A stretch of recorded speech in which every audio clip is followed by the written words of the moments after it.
E aí, gente, tudo bem? Sejam bem-vindos a mais um vídeo do Parabólica, mais um vídeo de História da Arte, hoje para falar sobre arte na Mesopotâmia, na Baixa Mesopotâmia ou arte mesopotâmica.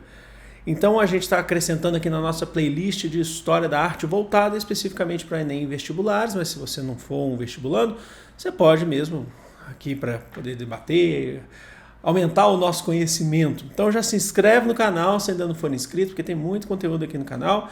E estou chegando agora, tem muita gente que chega, professor, cheguei agora, conheci agora, estou vendo que tem muito conteúdo. Tem mesmo. Tamo junto. Vou deixar os links aqui na descrição. Eu deixo sempre disponível esse conteúdo aqui de História da Arte no nosso servidor do Discord. Link na descrição ou no primeiro comentário fixado. E a gente geralmente grava essas aulas ao vivo na Twitch. Tem todo um debate lá, muito bacana. Links aqui no primeiro comentário fixado. Não deixe de me seguir nas redes sociais e também na Twitch, tá bom? Vamos lá então começar. Primeiro, por que estudar, entender arte mesopotâmica? Mesopotâmia. Sociedades que se estabeleceram entre os rios Tigres e Eufrates. Na antiguidade a gente chama de antiguidade 6.000 anos antes de Cristo, um período bem longínquo na antiguidade oriental. Para quem não sabe, a antiguidade ocidental a gente fala mais de Grécia e Roma.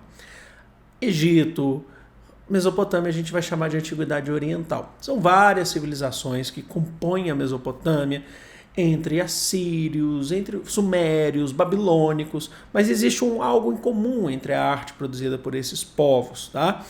Quando a gente estuda, principalmente a gente está aprendendo sobre o desenvolvimento das próprias cidades. Estudar arte mesopotâmica é também fazer um estudo de arquitetura e urbanismo, inclusive da região que era irrigada pelos Tigres, Rio e Eufrates, hoje constitui, por exemplo, o atual país Iraque. Agora, o pessoal confunde não, o pessoal gosta de fazer muita comparação entre a arte mesopotâmica e a arte egípcia. A arte mesopotâmica é muito mais difícil de se encontrar estudo, é mais difícil de estudar, ela é menos conhecida do que a arte egípcia. E tem um motivo que é um mero acidente do tempo. As obras, as construções, a arquitetura mesopotâmica era feita em tijolos cozidos. E com o tempo, esse material utilizado, essa matéria-prima, o tijolo cozido, ele ia sendo convertido em pó. Então muitas coisas a gente perde da arte mesopotâmica. E também outra coisa, diferente da arte egípcia, que se pretendia muito, os egípcios pretendiam muito mais conservar os seus templos, por uma crença em vida pós-morte, os mesopotâmicos não são tão assim. Tem essa diferença que é fundamental. Quando um rei mesopotâmico de alguma cidade-estado mesopotâmica morria, ele era enterrado com todo o seu palácio, certo? Ele era enterrado com tudo que se tinha no seu palácio, sua família, incluindo também os seus escravos, e não tinha nenhum processo, não existia nenhuma preocupação de embalsamento ou embalsamamento, não é nenhuma preocupação de conservação do seu corpo para entrar na vida pós-morte. Então muitas coisas se perderam, que foram juntos, foram jogados, foram enterrados na arte mesopotâmica. Lá em 3.500 a.C., os sumérios, que foram os primeiros habitantes da região da Mesopotâmia, lembra que eu falei que existem vários povos sumérios, assírios, babilônicos? Os sumérios foram os primeiros habitantes, desculpem, da Mesopotâmia. Eles inventaram técnicas fantásticas para a época de irrigação, porque estão ali entre as cheias do rio Tigres e Eufrates. Então eles tinham os chamados diques. Os diques também, além de tudo, além de irrigação, eles eram objetos de dominação, porque aqueles que conseguiam manter o dique, o estado mesopotâmico, da cidade mesopotâmica, que conseguia manter o dique funcionando perfeitamente, ele acabava tendo poder naquela sociedade. E eles inventaram técnicas, por conta do fluxo de água. Os mesopotâmicos são aqueles que, basicamente, no mundo antigo, inventaram o conceito de cidade, não um conceito, mas inventaram o que é para a gente. O que é uma cidade-estado? Uma cidade-estado nada mais é do que uma cidade que tem a sua própria gestão, o seu próprio governo, não é um país. A Grécia vai ser muito pautada em cidade-estado.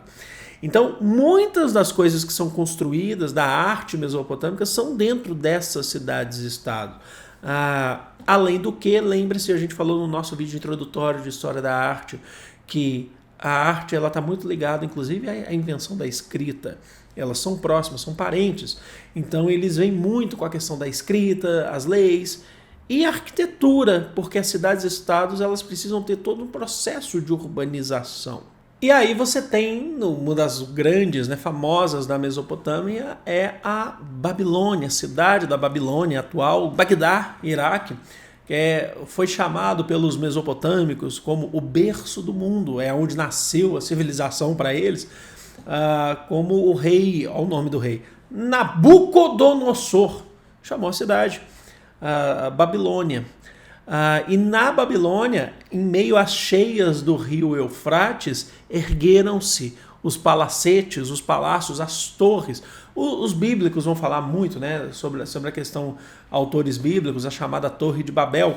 Mas, de fato, era uma das práticas da arquitetura e urbanismo dos babilônicos a erguer jardins suspensos.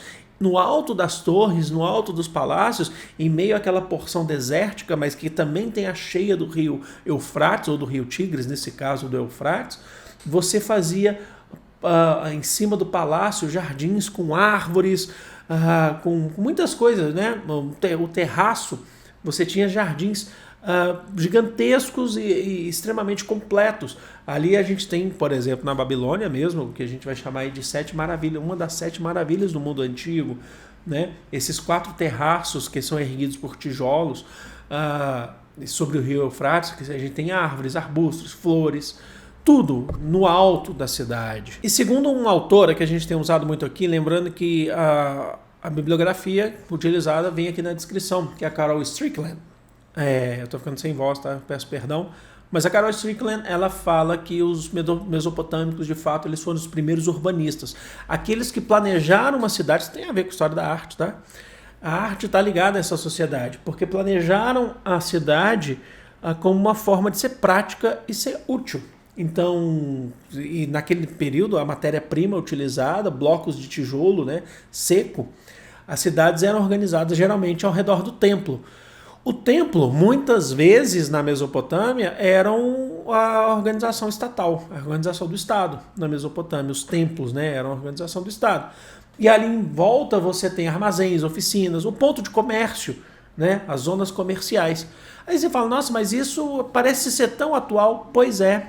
No mundo colonial, se a gente pensar, por exemplo, em Portugal, a colonização do Brasil, a formação, por exemplo, que vai até o Império, não precisa ser só a colônia, a formação das igrejas, os templos religiosos no centro, no ponto mais alto de uma cidade, e a cidade se desenvolve. Pode falar, se você for de uma cidade do interior, qualquer cidade do interior do Brasil, sobretudo as que são formadas entre os séculos XVI, XVII, XVIII e XIX, você sabe que vai ter uma igreja, uma pracinha no meio. Então, os mesopotâmicos, eles têm sim uma influência que é muito pouco falada. Ninguém fala assim, vamos fazer uma cidade hoje, construir uma cidade no século XXI à lá mesopotâmico. Não se fala isso, mas reparem que é um processo que vai sendo construído ao longo do tempo, e isso é arte, porque isso está ligado à praticidade e à forma de arquitetura como eles faziam. Aí uma característica também bem específica da Mesopotâmia são as pirâmides, os palácios, ou torres que têm formas de pirâmide. Você achava que pirâmide existia só no Egito,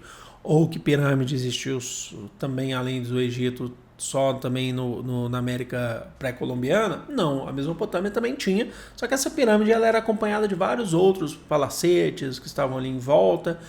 As pirâmides você tinha, quanto mais próximo, e isso vale também muito pela questão das torres, os jardins suspensos, quanto mais perto do céu, quanto mais perto de um possível outro mundo, melhor. As pirâmides para os mesopotâmicos muitas vezes tinham conotações de poderes mágicos, mistérios, sendo uma questão mística. Eles vão chamar as pirâmides de zigurates, certo? Então você tem várias pirâmides que são, na verdade, diferentes, por exemplo, do Egito, que são túmulos dos faraós. As pirâmides, quando você tem, são apontando para o céu, chegando mais perto do céu, até mesmo por conta daquela figura, o estado sendo cada vez divino, o estado sendo mais perto do divino. São pirâmides que tentam chegar mais próximo do céu com um poder um poder mágico. Isso é bem legal de se pensar, não é não, gente? Agora, a arte, quando a gente pensa na arte, agora mais uma questão visual, a gente também liga essa arte com a escrita, que a arte mesopotâmica, em murais, que é construída nos palácios, era geralmente em baixo relevo.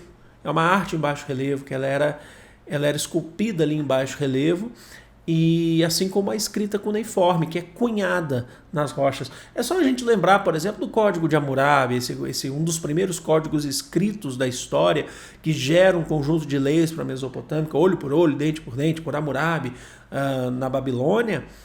Ela é uma escrita cuneiforme, ela é cunhada na rocha. Então, assim, em baixo relevo. Isso é interessante. Geralmente os temas são contagens de histórias, né? As figuras que são retratadas, contagens de histórias, de grandes feitos, grandes batalhas, geralmente daquele líder daquela sociedade, o rei.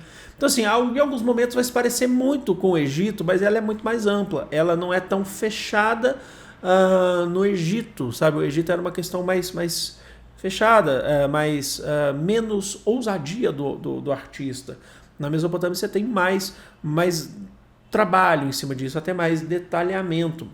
É menos rígido do que o Egito. É bem interessante de se pensar. Você não tem tantos relatos, como eu falei para vocês, o tijolo cozido acabou se esfarelando com o tempo, mas ainda assim a gente consegue encontrar algumas coisas da arte mesopotâmica. Então é isso, gente. Espero que vocês tenham curtido esse vídeo, espero que vocês tenham gostado. Ajudou? Deixa aqui nos comentários. Não deixe de me seguir nas redes sociais, na Twitch, porque lá a gente está fazendo um trabalho muito bacana também. Eu vou ficando por aqui. Eu amo vocês, é de todo o coração do mundo. Grande beijo. Fui!